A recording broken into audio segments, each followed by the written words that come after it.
if you didn't go to Alabama, where would you have gone? Probably wouldn't have gone to school. I would have homeschooled, or it was it for me. I mean, Alabama was the only place I was going to go. Let's just dispel this thing real quick. This idea, this Husky Harsin thing that Auburn fans love to throw out there. These two guys truly only have one thing in common at all, and it is that they are from vaguely the same region of the country. I kind of missed the throw of, like, you never know what's going to happen in a Saban presser.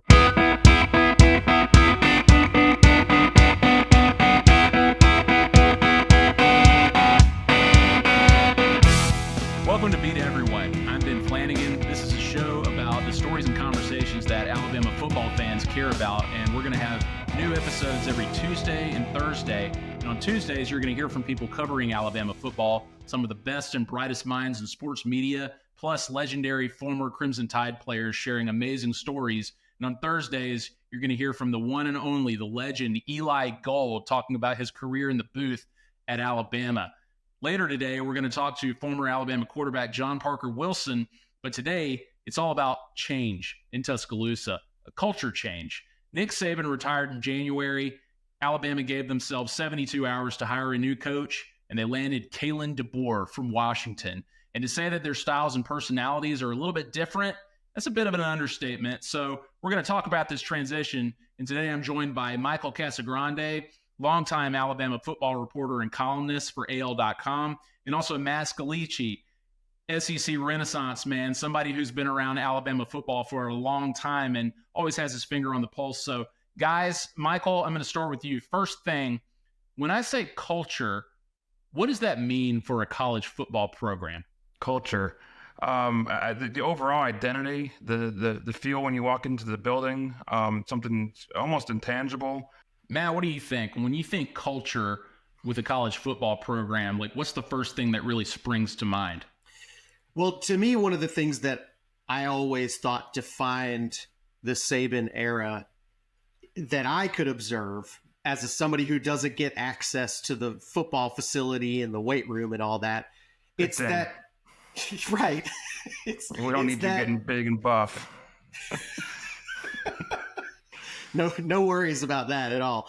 But yeah, I mean, I think Saban was able to influence and perhaps even control the culture of the fans themselves, which is pretty remarkable and very difficult to do for a head coach. As powerful as head coaches are in college football, only the most successful and most influential and the smartest ones, I think, can actually influence the actual fan base, the culture around the entire program, even people who don't rely on that coach for a scholarship or a salary. And I think Saban was always able to do that. It's not something that's ever guaranteed with any coach. Michael, you were around the Saban era at Alabama for a long time. I mean, ever since their first national championship season. I mean, how would you describe it? Like, was it basically the same from when you started until he retired right after the Rose Bowl loss to Michigan? What was the culture like under Nick Saban in Tuscaloosa? I mean, close to militaristic. I mean, it was very people, minded where they looked. It was very, everybody, he always talks about from the head coach to the janitor, everyone had the same purpose, and they were all just focus driven. It was about the goal. It wasn't about really anything else. It wasn't about fun, smiley, happy. I mean, it wasn't completely devoid of that, but it was, I'd say the change is that there were probably more smiles and more people aren't as scared as they were to step out of line. Because I think there was somewhat of a culture of fear of stepping out of line, out of disappointing, not carrying the standard. That's all you heard about. So I think that was what worked. And, at times you could tell the ones who weren't in line and weren't following the protocols because they were gone.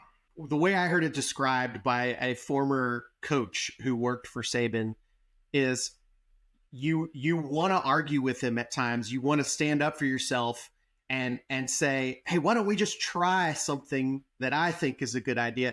But you can't argue with him because he's been so successful that you're an idiot if you tell him he's wrong. So it's not even a frustration with Saban. It's like, I'm here to do what this guy tells me to do. And I think that's very tough for some types of personalities, especially guys who tend to work in the field of sports, who have big egos of their own. Like, they're confident in their own decision making too. But if you have a different opinion than Saban about college football, it probably means you are wrong. Yeah, let's talk a little bit about the new culture and this culture change. I heard Jalen Milroe on a recent podcast where he kind of gave an example of how things are a little bit different. Said he was at practice, he threw a deep ball, hit the receiver perfectly in stride, and people started cheering. But he moved on to the next play, and DeBoer stopped him and said, "Hey, why aren't you enjoying this play? Like, why aren't you giving yourself a little bit of love?" And Jalen Milroe seemed taken aback by that. Like, no, you're supposed to move on to the next play. That's what we've always done. And so that's like one example of the stark difference between Saban and DeBoer's tenures, at least so far, the last few months. But I also want to note another one was their arrivals in the introductory press conferences that they had. DeBoer, look, he said all the right things. He checked every box that you want a new coach to check. But Saban, back in 2006, 2007, he came in and essentially laid down the law from day one. He told fans and players and a lot of the boosters sitting in the room too, watching, this is his program. He's going to run it like he wants to, and he obviously did. So this is a statement that is probably going to get called soft or new agey, whatever epithet you want to fling. Go ahead, at nerd. Give us the nerd take. I think that people need to come to terms with the concept that there are multiple right ways to do something. And that's very tough. That's a nuanced position to hold. And sports fans don't like nuance a lot of the time. But it's a fact that just because Nick Saban was incredibly successful at what he did, even when he was doing it at his best, it wasn't perfect. It wasn't flawless. It was just an extremely successful way to do that. It could still be beaten. And does that mean that, like, the way Dabo Swinney did it was better than the way Saban did it? No, I would say no. But it does. But it was good enough to build a dynasty of their own. So there are multiple ways of doing college football, of running a program that can lead to very, very high level success. And so Kalen DeBoer doing things differently than Nick Saban did it doesn't inherently mean he's doing it wrong. But I think that's going to be tough for fans to get their heads around. It's definitely not going to be something they can get their heads around until they see two things. I think they need to see something out of the program that is wildly different, that they can see and go, there's no way this would have happened under Saban. And they need to see a championship result from that same program. And when they see those two things, I think mostly they will get it. But there's going to be some amount of holding their breath until those things happen. Another quick note on those changes, though, Michael, I wanted to ask you, obviously you've been covering Alabama for a long time, the majority of Saban's tenure. You've even had a moment or two that Saban fans may remember, like, I don't know, inspiring, the rat poison rant. DeBoer has been here for several months. What are some of the immediate differences that you've noticed between how they run things since you've been in the room for press conferences and practices? And what's it like to have a coach look you directly in the eye? Well, I've tried my best.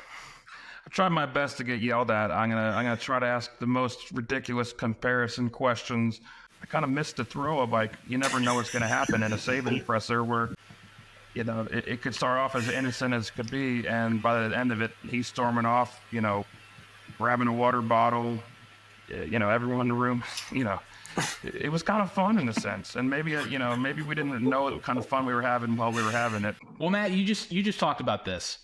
Fans, boosters, trustees, players, they obviously want a winning culture, and they had it for the last 17 years. How do you think DeBoer's early tenure has maybe indicated that he will continue that recent tradition of winning at a championship level? Has there been anything the last few months that suggests, okay, Alabama's on the right track?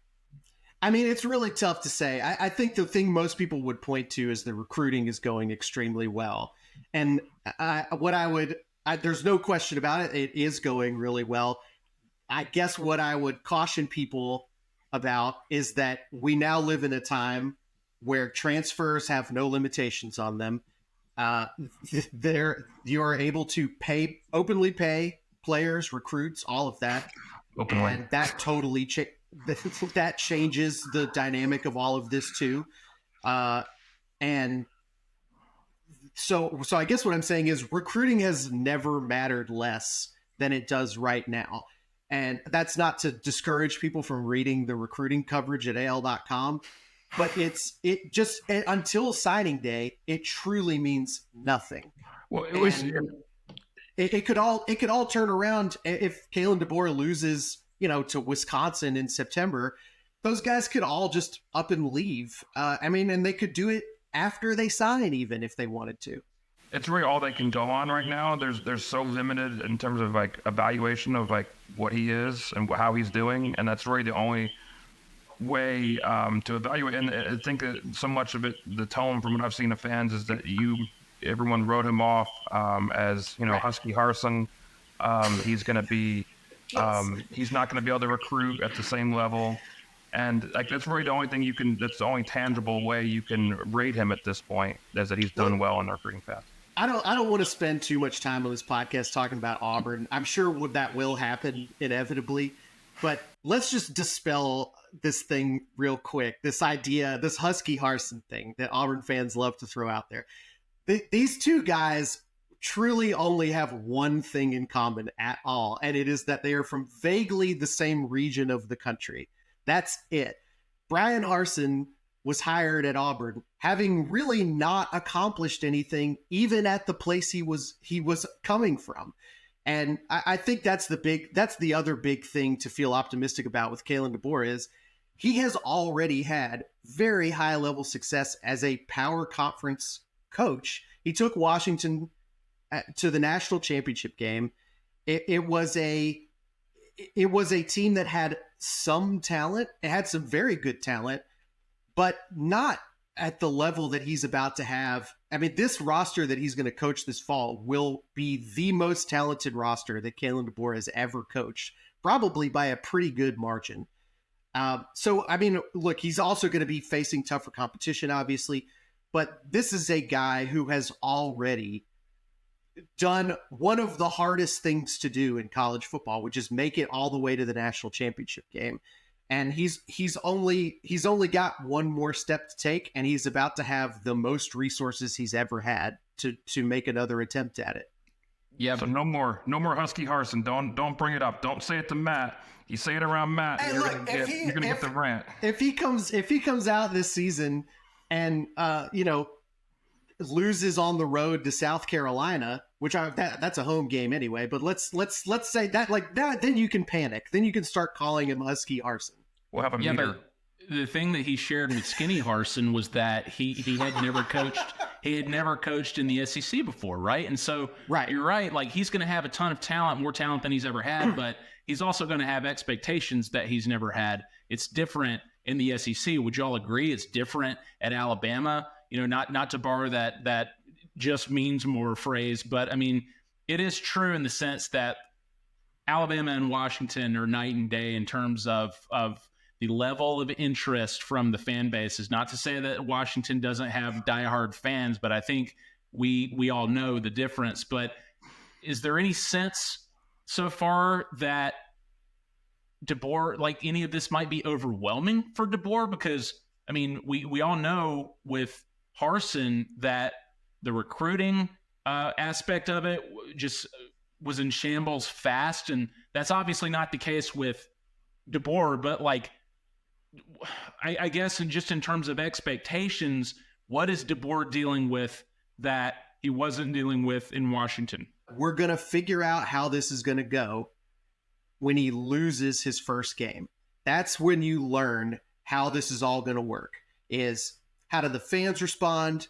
How does the coach deal with it? And how does he manage the fans' feelings and expectations after that? That is the crucial point where you start to figure out how this sort of marriage is going to go. It's like when they say, you learn a lot about your marriage when you have your first fight.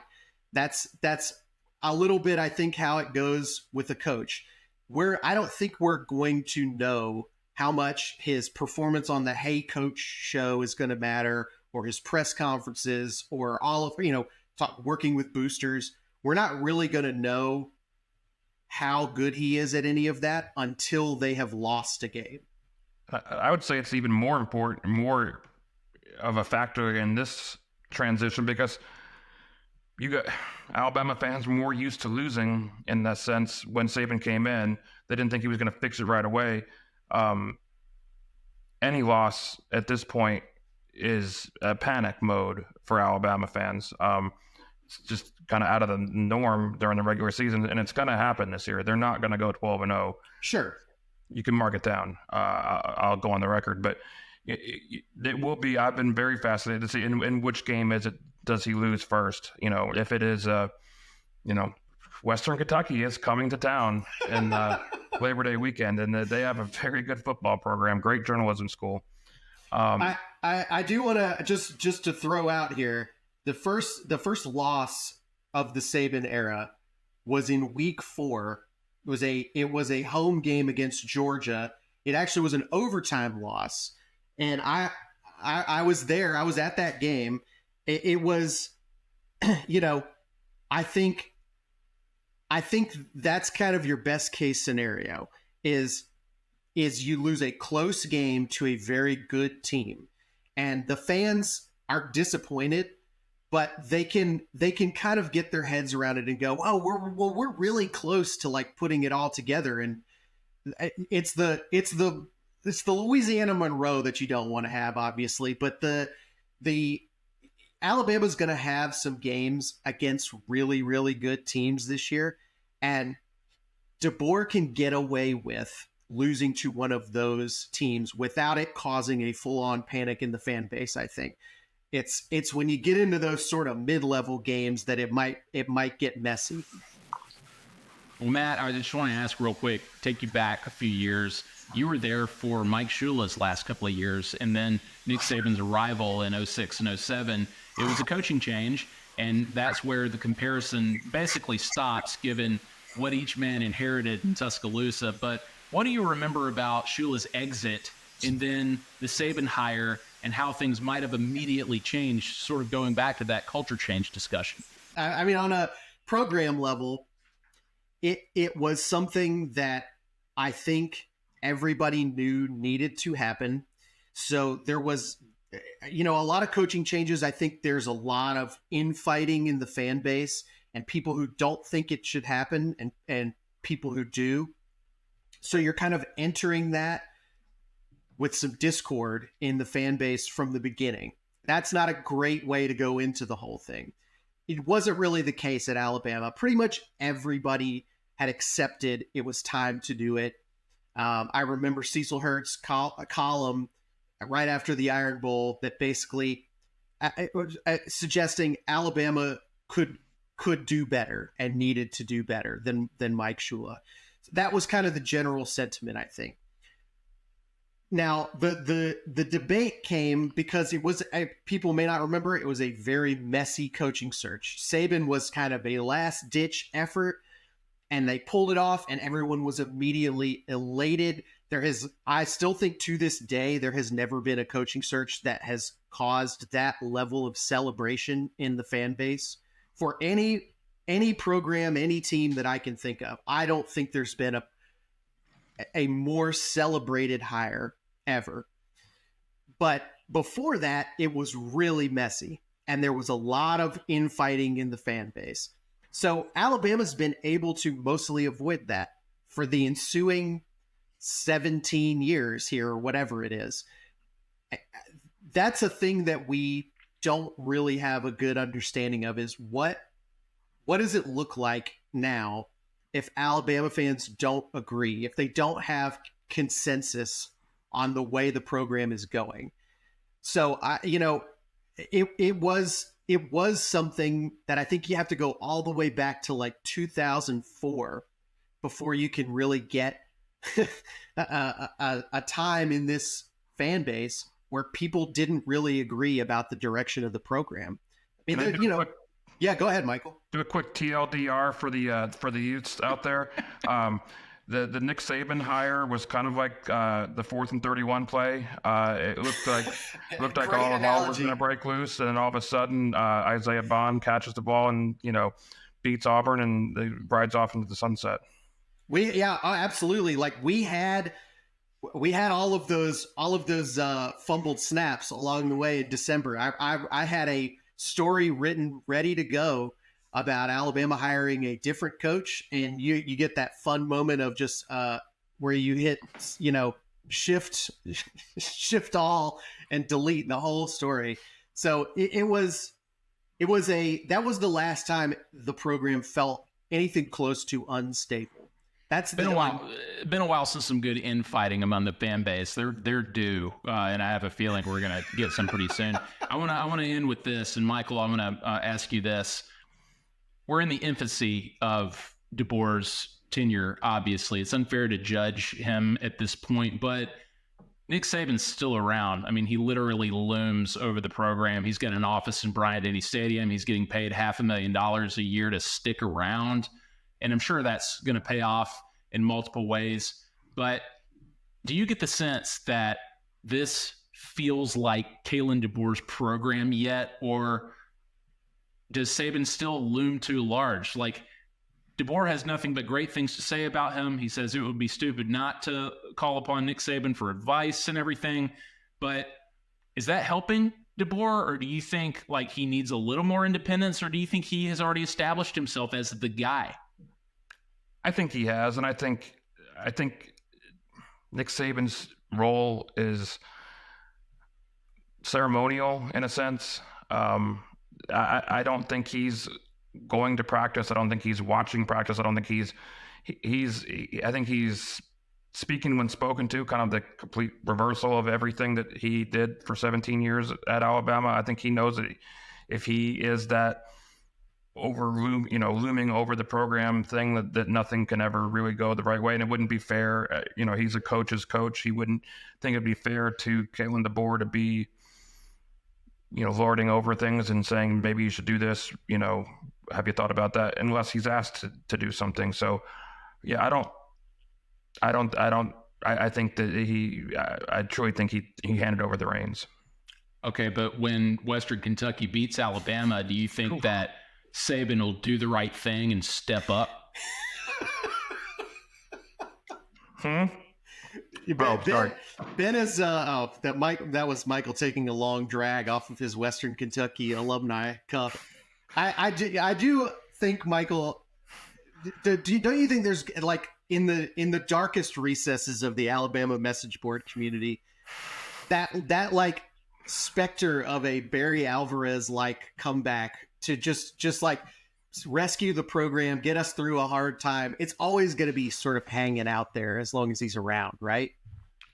I guess. I mean, you're the one who works in the depths of AL.com message board. So it's been a long time since I've been in there. I mean, I guess I don't really see it. He's growing out that beard. He's having fun on the lake. He seems to be legitimately enjoying his human life outside of football. So. I guess you can't say never, but yeah, let's keep the intrigue alive. We'll have a meter for that. Is Saban, will he be resurrected to lead the program back? That's what I like to hear. I do wonder how much he's really going to be around once game day starts, because I think he's gonna spend a lot of time on that show. Oh, on game day. Yeah, ESPN. Oh, yeah. Right, yeah, the TV show Game Day. Yeah. Game Day, yeah. I agree. The new coach in waiting. Everybody, we got a little something extra here, a little trivia segment, and we're going to bring in producer John Hammontree. John, what have you got for us? Well, the one thing that I constantly see being said to y'all on Twitter and elsewhere on the internet is that, who are you to judge Alabama? You guys don't compete. You've never been out there on the field. You're just sitting there behind your desks. Well, today, in the dirt. You've never had your hand in the dirt. Today, we are competing. A lot has changed since Shula's final season and Saban's first season. I was a freshman in college when Mike Shula was leading the Alabama Crimson Tide. And so I'm going to take us back to 2006, and we're just going to do about 10 trivia questions. First person to raise their hand will get to answer. We'll do a Jeopardy style. So let's start easy. Who won the BCS championship for Shula's final season? The game was played in, I see Matt there. 2006 would have been, that would have been USC, right? That is incorrect. Does anybody have Wow, Mike, Ben just shouts it out there, but that is right. It was Florida. First, I thought. You might have. Okay, who won the Heisman Trophy in 2006? Michael. Tim Tebow? That is not correct. Ben. Troy Smith? That is correct. Oh my God, wow. The worst Heisman winner. What? The worst Heisman winner of all time. We're going to stick with sports, but branch it out a little bit. This player passed Hank Aaron on the all-time home run list in 2006. Michael. Nobody, because it doesn't count.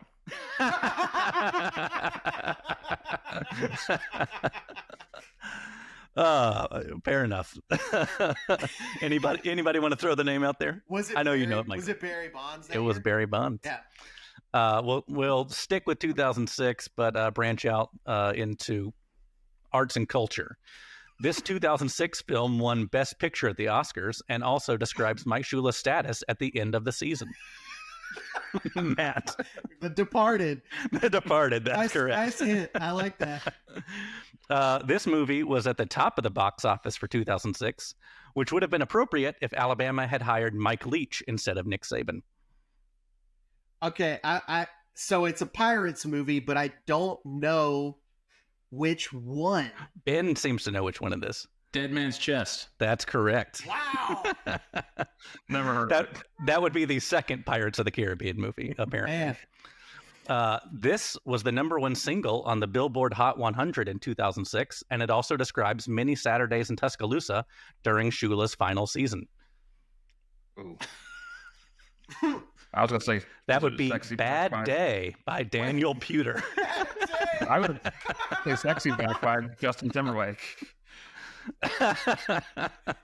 Wow. I don't have a tie-in for this one, but just name the best comedy at the 2006 Emmys. It continues to live on in the culture. Matt. I'm going to say the U.S. version of The Office. That's correct. You didn't have to specify. It's the U.S. Emmys, but with another one. Can you name the best drama? The Wire. No. Famously never won. 2006? Sopranos? It depends on how you want to measure it. That was the 2007 Emmys, but those come late enough in the year that I think the 2006 Emmys are what we're looking for here. It's focused on a man who's also willing to do whatever it takes to accomplish his goal. Breaking Bad. Nope, that's not correct. Every show is pretty much that. We are looking for 24. Which Matt should have known. One best drama? Yep, that's right. What a Lord. If you haven't checked out Matt's other podcast, For the Water Cooler, his colleague Caroline has been inexplicably watching 24 every season for the last several weeks. Entire series. Absolute what a psycho. sick move. Yeah. And then finally, Twitter launched in 2006, which ruined all of our lives. It was not yet owned by Elon Musk, but who was the founder of Twitter? Jack Dempsey? That's close. Jack Dorsey? That's right. Michael got it. All right. Well, it's good to know that you guys, I think y'all went 500 in that round of trivia. So not quite championship material. We'll have to have Saban come in and take over the team. Shula-esque performance by us. It was 2007. If we had a bowl game, we could turn this thing around. That's right. Now we're going to go to our conversation with John Parker Wilson.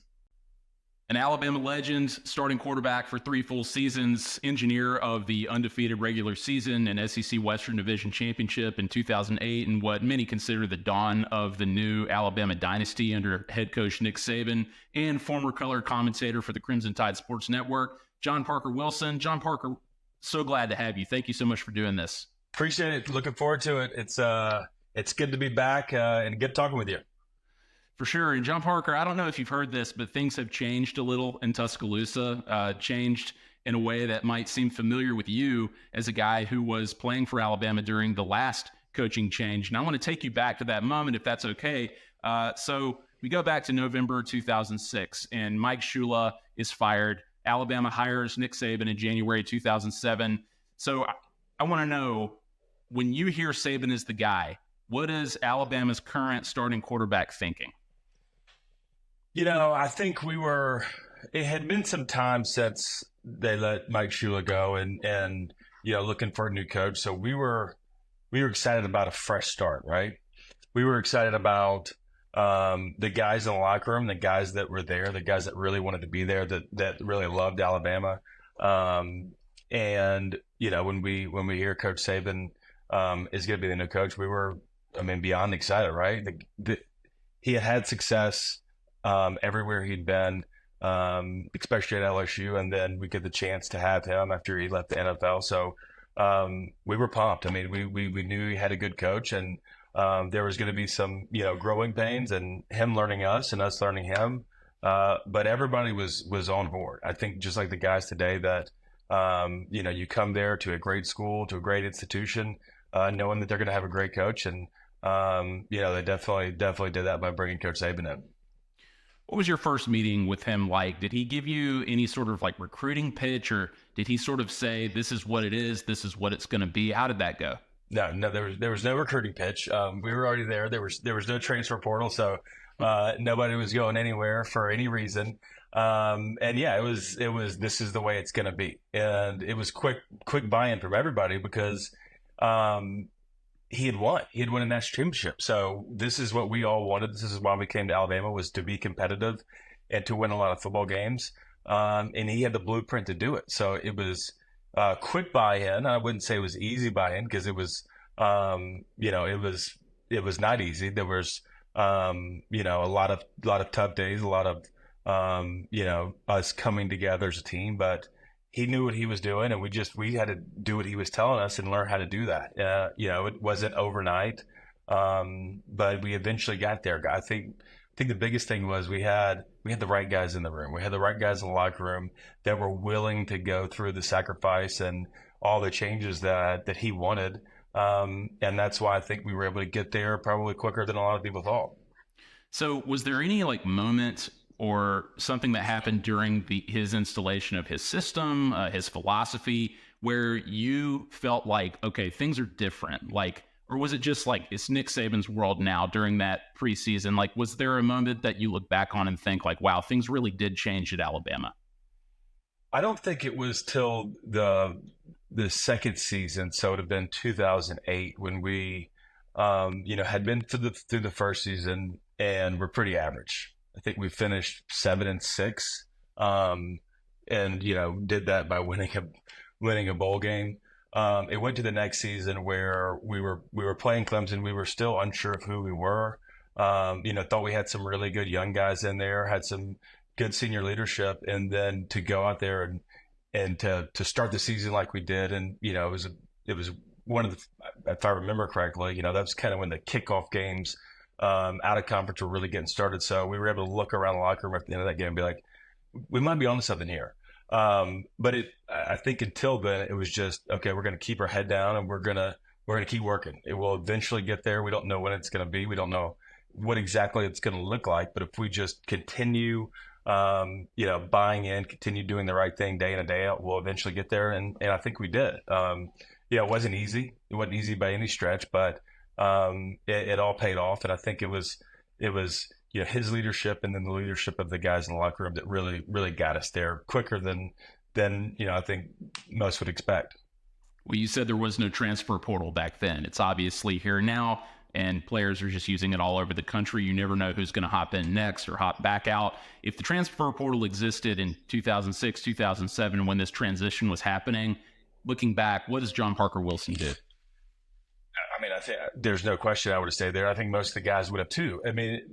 People forget that when my recruiting class and the ones before me, we were on probation. So I think we had like 10 or 11 scholarships. The guys who were in that locker room absolutely wanted to be there, right? There was a time where we weren't even going to bowl games, and guys that were coming and committing to Alabama wanted to be there. And I think, we kind of see the same thing with Coach Saban leaving. Okay, some guys left, that's fine. But the guys who stayed absolutely want to be there. They didn't know who the coach was going to be. Obviously, I think we did a great job in getting Kalen DeBoer, but I look back and the guys there wanted to be there regardless of who was the coach. Well, we're gonna accept him. We're gonna embrace him just like he's gonna do for us. So it kind of gets the people that are on the fence, gets them out of there, and we can go to work. All right, we got a new coach. We're still the same school. There's gonna be a new offense. There's gonna be a new defense. Things are gonna change, but people wanted to be there. I think we did a pretty good job in the transfer portal at the end of the day, keeping the guys we wanted and then going to get some new additions. Well, and sort of on that note, we're in the infancy of NIL in college football. When you see it in action now, how do you think a system like that would have changed your life as an Alabama player, and how do you think you might have navigated it? It's tough to say looking back when you're 18 to 22 years old, what it would look like. I did have the chance to go play in the NFL for a few years. So to me, it's a lot like the NFL, right? You've got on the field responsibilities, you've got off the field responsibilities. But at the end of the day, it's all great. It really matters your production on the field, how you play and how many games you win. And the better you can do that, the better, everything else, is for you. But, it is about playing football. It's about going out and doing your job and winning games for your school and for your team. And I think the guys now that are coming through it, it's not as new as it was. So you've got a different mindset. I think a better mindset coming into it, knowing that there's a lot going on, and there's a lot of resources for these kids to support them. So I think it's just a learning process, and you got to rely on the people around you. You got to rely on your coaches that, we're going to figure this out together.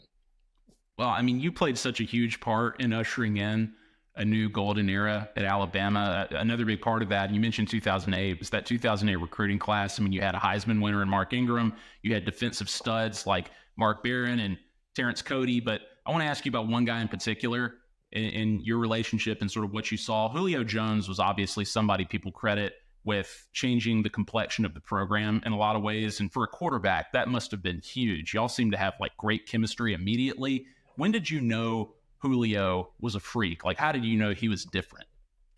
Literally the very first day. And I know that's easy to say, but I think it was, 7-on-7 where the coaches aren't out there who had been there for a week, that even, know the playbook. So, before we'll call a play and it's like, okay, Julio, run a go route or run a post route or whatever it is.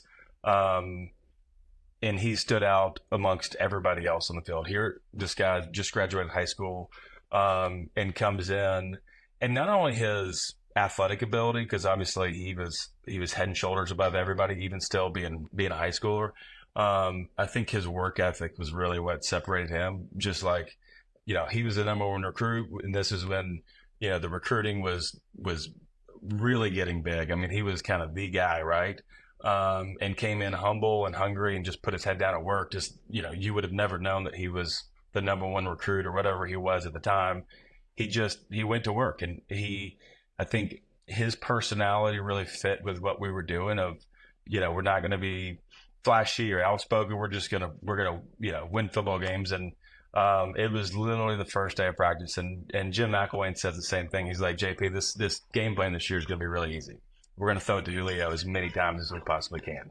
And that's exactly what we try to do, and it worked out. So, but that class was awesome. I mean, Mark and Julio, Mark Barron, Kareem Jackson, Rolando McClain. I mean, we had some really good young guys that bought in just like we did, and it happened really quick.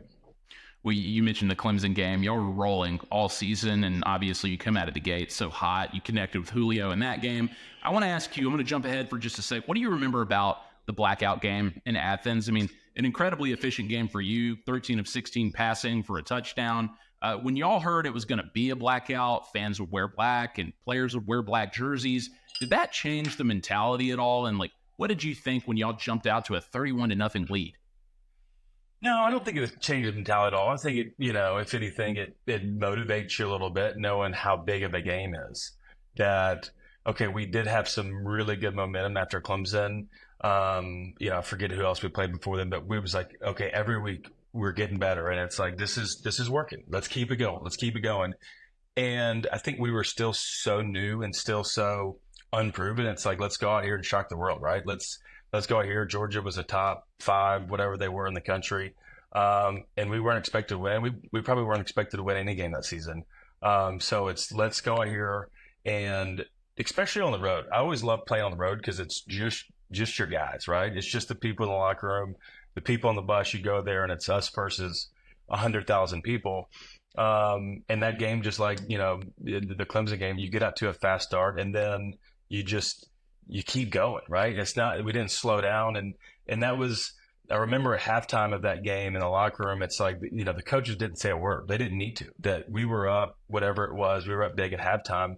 And it wasn't that we didn't belong or we shouldn't be there. It's, hey, let's go finish the job. And it was really the guys, being there for each other and going out and getting it done. And it was fun for us, right? Because we weren't expected to do that. And we were having fun and winning games. And that's what it's all about.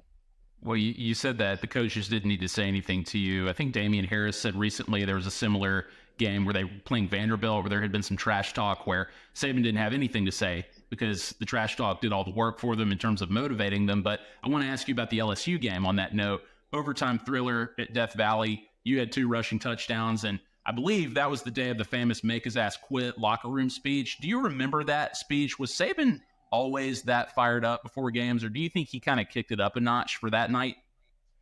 I think Coach Saban was really good at understanding the moment of the game, whether it was we were playing LSU or Auburn or whoever it was, that he would kind of take the temperature of the guys, in the hotel, on the bus trip over to the stadium, pregame warmups, and then, okay, I do remember that locker room speech. I think everybody does, because it was like, talk about running through a wall. That was what we were ready to do. I mean, we were coming out there, and we knew what was going on too. He was the coach there. People throwing stuff at the bus, just like every school does coming in there. It was a big game, and you get excited to play in those big games. Another road game for us, where we go in and it's like, let's go take care of business. And that game different than the Georgia game where, we were up, we were down. They block a field goal right before the end of regulation. Rashad has 3 interceptions and just plays out of his mind. So it was everybody doing their job, everybody pulling their weight, where just everything comes together. And, we get to go to play in the SEC championship after the game. It was something that we hadn't done in a long time, or Alabama hadn't done in a long time. So, yeah, it was different because everybody knew it was on the line. Coach Saban's going to play his old team. He's with us now. We got to go win this game for him, for us, for everybody.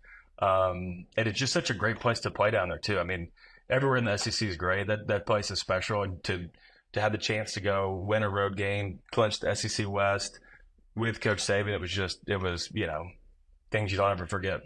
Well, I want to ask you, you played out of your mind too. I mentioned the 2 rushing touchdowns, but on that first QB sneak touchdown, you get flagged after holding up the phone for the LSU fans. And I just want to set the record straight for fans who still may not know what happened. Why did you do that?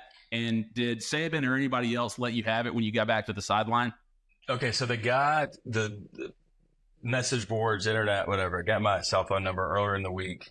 And, sending out to everybody at the school, everybody in Baton Rouge that, I was getting texts and calls and voicemails where I had to shut my phone down. Like it wouldn't work anymore. There was it was a flood. And my brother was living with me at the time, Ross, and he was like, you got to do the call me. It had, Tebow did it, and I think No Shot Moreno did it early in the season. I was like, it's never going to happen. First off, the likelihood of me running a touchdown is pretty low. But then it was like the first drive that I stand up. I had no intentions of doing it whatsoever. It was not premeditated. I stand up in the student section. It's just like right in front of me. So I pull it out and I do it. And it wasn't until like a few years ago, we were doing the broadcast. I was in the booth when we were playing LSU, and I'd never seen the replay of it. and I drug it out way too long. Like it was like 2 or 3 seconds too long. So I definitely deserved the penalty. And I knew I'd messed up. We kick off at the 20-yard line or whatever it is. They score like 2 plays later, and I'm like, this ain't good. Like we're back to even. We had the lead. I basically gave them a touchdown. So it was like, let's buckle up. We got to go finish this thing now. Coach Saban never said anything. He didn't have to. He looked at me. I looked at him. I was like, I got it. Like that won't happen again. But luckily we won the game, because if not, he probably would have made me walk back to Tuscaloosa.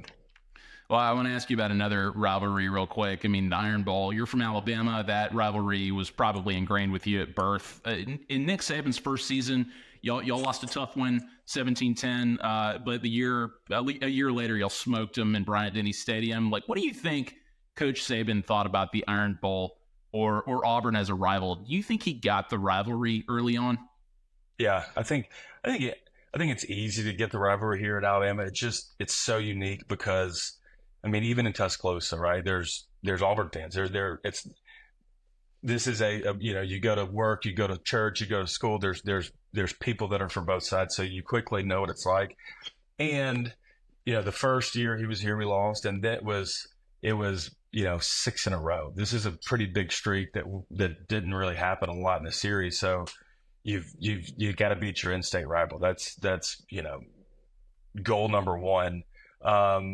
And for us, that year where we were going to Atlanta. We had clinched if we win Atlanta, we're probably going to go to the national championship, regardless of what happens to Auburn, right? But for us, for everybody there, it's like, this is the biggest game of the season. Who cares what else has happened? We have to beat Auburn. It's been 6 years in a row, and we come out, and it was, it was like, let's just like we had done all year. We've got to finish this, right? It's not good enough that we've won 11 or 10 games up to this point. We've got to go finish them, especially being Auburn. I mean, even if we had lost every other game up to then, you've got to beat Auburn. I had never done it. Nobody else on the team to that point had done it because it had been so long. So, something you got to do, and it was the biggest game of the season, right? It was the biggest game of the career where you got to go out. This is your last chance. It's senior day. You're not going to play in here again. You're not going to get another chance to beat them. So we had to go do it, and did it in a pretty good fashion. Shut them out, put up a lot of points on the board, and had a heck of a fun time doing it. Awesome. Hey, John Parker, that's all I have for you, but we're going to do a quick lightning round if you're up for it. Just ask you a few questions about some things you remember about playing at Alabama. We're going to start this now. John Parker, what SEC team did you hate the most? Hate's a strong word, right? It's sports, I think man. It is. You love beating. I mean, you love beating your rival. You love beating Auburn more than anybody. I think the rivalries run pretty deep, and you think, now it's LSU, but back then it was Tennessee, and you had to beat Tennessee just about. You had to beat Auburn. So those are the two that were definitely circled. Favorite Alabama teammate? Oh, I would say probably Antoine Caldwell and Rashad Johnson, two seniors with me, both captains, and I think those guys, Antoine at the center, Rashad, quarterback of the defense. Those guys, I mean, I think we really did it together, and it was fun doing it with those two guys. You got a lot of these, but what was your favorite play that you were a part of at Alabama? Favorite play? That's a great question. It'd have to be touchdown pass to probably Julio, right? You get a bunch of paintings, and that was a big game and a big situation to a great player. So to have a Daniel Moore with me and Julio on it, it's pretty cool. Favorite play overall, though, I loved nothing more than when a defense would blitz you and you'd throw it, you'd find it, and you'd find time in the pocket, or you'd throw a hot, and then, to score a touchdown. I loved throwing touchdowns when they'd blitz you in the red zone. There was nothing better. It's like, you can do all you want to, but we got you. What's the worst Saban ever chewed you out? Oh, yeah, there was a lot of times. It should have been the LSU phone call thing, right? Probably it was probably after the interception or something. I mean, everybody knows how big he was on turnover. So if you turn the ball over, that was the worst thing you could do. We can kind of fix everything else, but you got to give the defense a chance. Don't throw an interception. So it would probably stem from some kind of turnover. You played against a lot of studs at practice. What's the hardest you ever remember getting hit at practice, and by who? The hardest I ever got hit. Luckily, they take pretty good care of the quarterbacks. But a few years after I had got done playing, Coach Saban asked me to come back and practice, and I think I was a scout team quarterback, right? And Jonathan Allen fell on me. He came up the middle, and I wasn't wearing any pads. He was wearing pads, and he fell on me. He tried to stop, but he was going too fast. So I didn't get hit much, but that was a pretty big guy to get hit by. Just a few more quick ones. Pre-game hype music. I kept it pretty low key. There was a lot of music in the locker room, but I'd be like kind of like Southern rock or something, some kind of country tune or something. Just kind of like I didn't need to get too hyped up. Like I was plenty hyped up. So me, it was trying to be more even keeled. What was the best way to celebrate a win? Hanging out with you guys. I mean, speaking of road games, coming back, and when you come back to Tuscaloosa, there's nobody in town. It was always fun, going over to a teammate's house and just hanging out, like just us. We've done this. Let's celebrate together. Hang out with basically the whole team. That was the most fun for me. What was the best kickoff time as a player? 2:30. Like it was the big game. That's the games you want to be playing on. Hated night games, like sitting in a hotel room all day, like watching other teams, and you just want to go play. So the 2:30, not too early. You kind of ease into the morning and then go play. And it's not the best early in the season, right? When it's 900 degrees outside, but as it got into October, November, that was definitely the best time. What's the best place to eat in Tuscaloosa when you were in school? Where did you go? Me and my dad went to the Waysider every Friday morning, my senior year. So it kind of started off like, hey, kickoff game, let's come on up, Dad, let's get breakfast, and then we won. So we just kept doing it, and we went there every Friday morning before a game. So kind of turned into a tradition, and it's a damn good place to eat too. All right, John Parker, last one. If you didn't go to Alabama, where would you have gone? Probably wouldn't have gone to school. I would have homeschooled, or it was it for me. I mean, Alabama was the only place I was going to go. John Parker Wilson, Alabama legend. Thank you so much for doing this, man. Absolutely. Appreciate it, man. Thanks, everybody, for listening to Beat Everyone. You can catch us on Spotify, Apple, YouTube, wherever you get your podcasts. And on Thursday, we're going to talk to the legendary Eli Gold, the former voice of the Crimson Tide, and he's going to tell us all about what went down with his exit from Alabama. You won't want to miss it.